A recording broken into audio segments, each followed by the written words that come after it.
Hello there! VideoGaming Father here with video review of a science fiction shoot 'em up game from the deep space called Asteroid Bounty Hunter. Can't find here any catching story that will drag you in and is worth following till the very end. Who's the main hero and what kind of mission is ahead of him? Is it just another generic shoot 'em up that we have seen hundreds of times before, or does it bring some refreshing ideas to the genre? Do you find there variable and original enemies standing against you? Doesn't the game difficulty make it frustrating, or on the contrary, isn't there lack of challenge? Are the game controls responsive and precise enough? Are the game audiovisuals attractive enough to please your senses, or are they rather repelling? And is there any local multiplayer shooting the fun of playing this game up to the stars? Let's answer all these questions together in my Asteroid Bounty Hunter video review.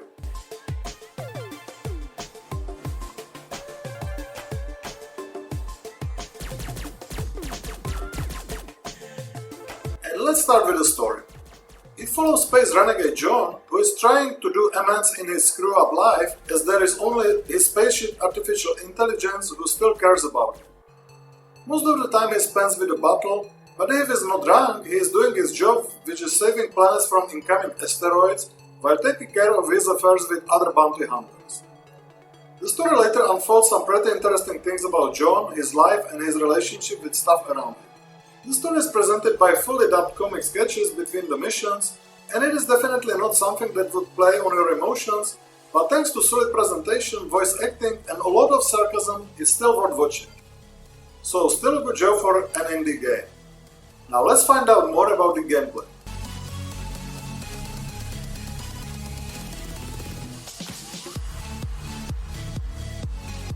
Asteroid Bounty Hunter plays as a classic 2D horizontally side-scrolling shoot-'em-up game. Your main goal is to destroy the incoming asteroids that are coming from the opposite side of the screen. They vary in their speed, size, and durability. Some of them are big and strong and can split into two smaller ones once being destroyed, while some of them are small but fast. All of them have decreasing number of hit points, so you can see the remaining health, and based on it you can judge if you are able to destroy the asteroids before it disappears from the screen. Your mission is to eliminate the determined number of them. 50 in the first level, 60 in second, 70 in third, and so it continues further. Asteroids are getting stronger with the time as you play the level, so although there is no time limit for mission accomplishment, it is in your interest to finish the level as quickly as possible. As you proceed through the game, there are more types of asteroids flying towards you in bigger groups. There is no penalty for undestroyed asteroids, so you are just shooting and dodging the flying asteroids, not to let them crash into your spaceship. And that's all? You are probably thinking right now. Just shooting the asteroids coming from just one direction? It must be pretty boring, right? Such a game could not obviously last for a long time. Luckily, there is more.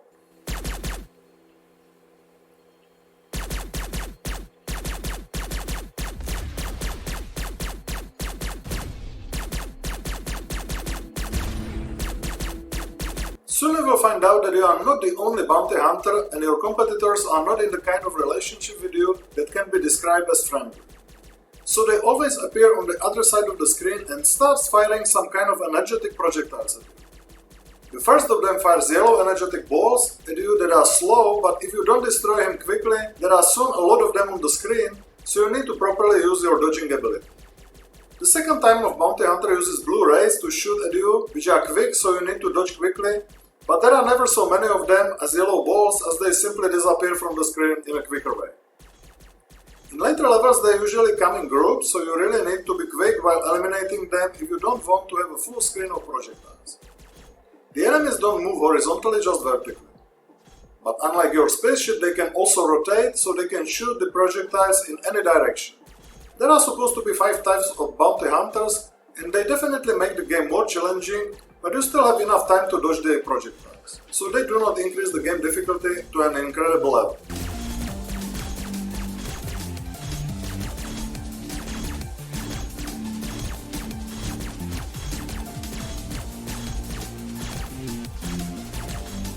Every 5th level serves you a boss battle where you fight against the giant spaceship that is several times bigger than you, has multiple types of attacks, and a really big number of hit points. The first boss fires some small green energetic projectiles in every possible direction, then some shining orange projectiles looking like a star that moves like UFO in non-deterministic direction and non-deterministic speed. In regular intervals, the boss also fires columns of blue energetic projectiles that can absorb all your shots, so you need to fly through the spaces in those columns and are almost not able to hit the boss while they are on the screen. These would be all interesting ideas if only the boss battle was not so long. The number of boss hit points is really too big, and along with the sequences where you just need to fly through the field of blue bullets, you can spend around 10 minutes by elimination of this boss, which results in stereotypic repeating of the same activities soon. It could be made more dynamic for sure. We have now described your enemies, so let's have a look at the weapons and upgrades that you can use against them.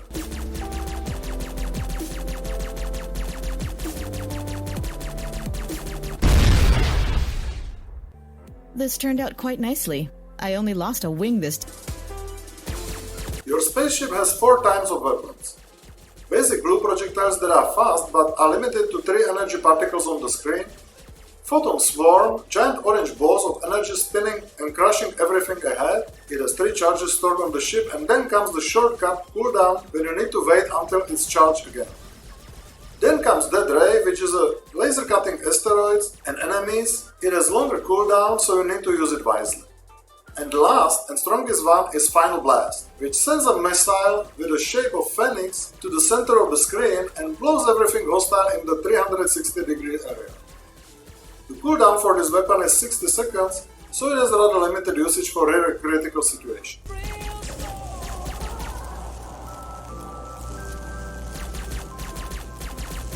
There are also 2 types of upgrades in the game: global upgrades and abilities upgrades. As for global upgrades, you get upgrade point for each level up. To level up, you need to get a specified amount of experience for destroying hostile ships and asteroids. There is no player level cap, so these upgrades are virtually limitless. Upgrades points you can spend on a global ship durability, global abilities cooldown, and global damage increase. Each upgrade increases, or decreases in case of cooldown, the appropriate ability by 0.5%. Then there are abilities upgrades in 6 different categories, each counting 20 points to spend. You can upgrade shield durability, shield regeneration rate, basic attack damage, photon swarm damage, dead ray damage, and final blast damage. Shield durability and weapons damage is then multiplied by the percentages given by the global abilities, which determines their final values. Although not very transparent, or at least I never knew how many points I get for what exactly, the upgrades are definitely making the game more variable and enjoyable. You can also unlock for new spaceships with better shields, cooldowns, and damage. The problem is that the system of unlocking ships is not very transparent. One can unlock them for some mastery points collected, but even with 1/3 of levels finished, I was not able to unlock at least the second ship. This is not very motivating, and it's better to focus on upgrading your basic spaceship. How about the game difficulty and controls?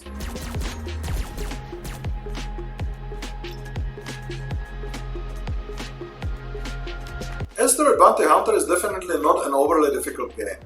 It can be challenging at later levels with many fast asteroids flying towards you, and a big number of bounty hunters making the screen glowing with energetic bullets looking like a scene from some bullet hell shooter.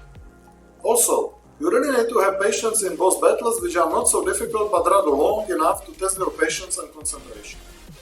The good thing is that you can choose from 3 levels of difficulty before each mission: easy, medium, and hard, so I guess that everyone can find a suitable difficulty there.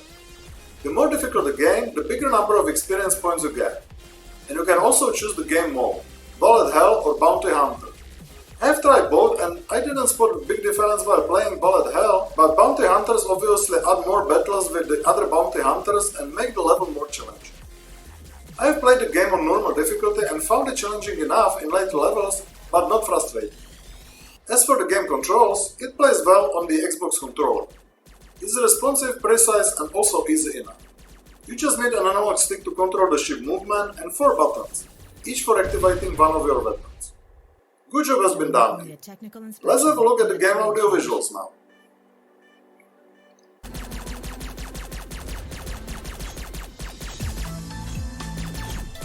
The game graphics are simple but smooth in high resolution. There are not many objects on the screen, but glowing stars and planets along with many weapon effects and flying asteroids make the screen colorful and living, so your eyes will definitely not hurt due to bad graphics. And it can also be run on low-end machines, which is another plus. Nice ambient music with a sufficient number of tracks helps you to create a good atmosphere, and the good thing is that you can even play your own music in the game. So you can eliminate your enemies in the rhythm of Shakira's or AC/DC songs, for example.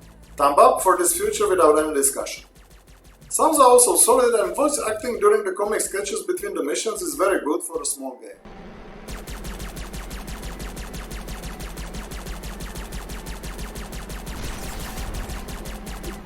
And slowly but surely we are getting to the final verdict.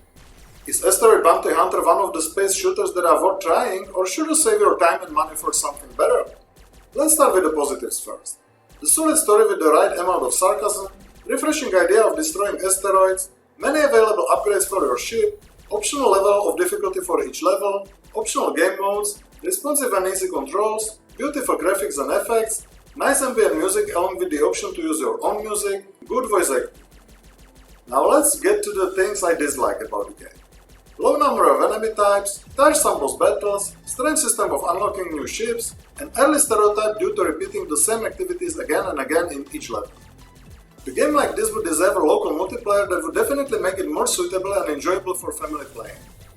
Also, the price of €11 on Steam is not very adequate to what the game offers, but luckily it's discounted quite often, even by 90%, which makes it worth buying.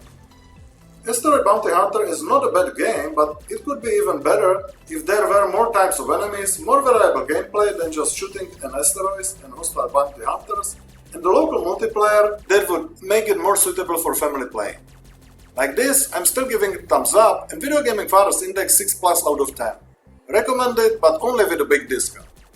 Thank you for watching my Asteroid Bounty Hunter video review. Please give it a thumb up and subscribe to my VideoGaming Father's channel if you have enjoyed it. See ya!